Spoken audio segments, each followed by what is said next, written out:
ያው እኔም እንዳገሬ ቤተ መንግስት እየሰሩ ነው የሚል ወሬ ብዙ አላወራሁትም፣ ግን ተቀብየው ነበር።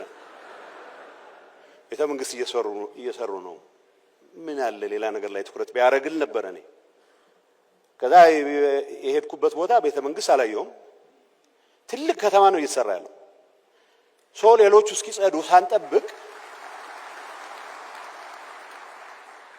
እዚህ ውስጥ ሌሎች እስኪጸዱ ሌላ ሁሉ አሁን የጀመርነው ለተባለው አፍርሶ እንገንባ ማለት ሳይሆን በሚሻሻሉ ይሻሻል፣ ሪፕሪዘርቭ የሚደረገው ፕሪዘርቭ ይደረግ፣ የህዝቡን መብት ባስከበረ መልኩ፣ የህዝቡን ተጠቃሚነት ባረጋገጠ መልኩ ኮንዶሚኒየሞቻችን ፌስሊፍት አድርገውም ጭምር የተሻሻሉ የመጡበት ሁኔታ አለ። አገልግሎቱ ጨምሩ።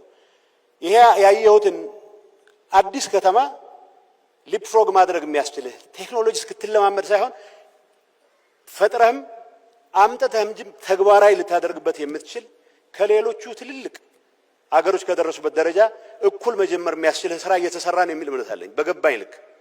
ይሄንን ማድረግ መቻል ማቀድ ይጠይቃል፣ መፍጠን ይጠይቃል። መጽሐፉም ስለ ፍጥነት የሚያወራው ይሄን አስቦ ይመስለኛል። የኔ ምክር ይሄ ፍጥነት አዲስ አበባ ላይ ብቻ ተቆጥቦ መቅረት የለበትም ነው። የዚህ ህልም ተጋሪ የሆኑ ሰዎች ባላበዛን ቁጥር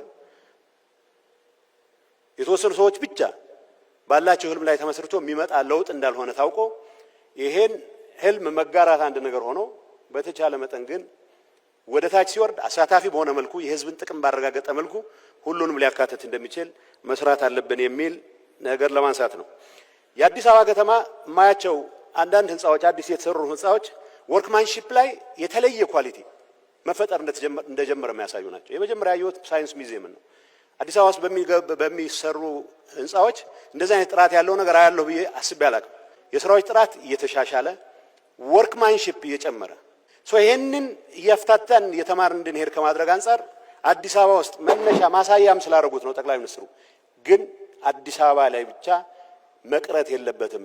የሁላችንም ምኞት የሁላችንም ትግል መሆን መቻል አለበት። መፋጨት ካለብን እዚህ ላይ ብቻ ተወስኖ መቅረት የለበትም በሚል ነው።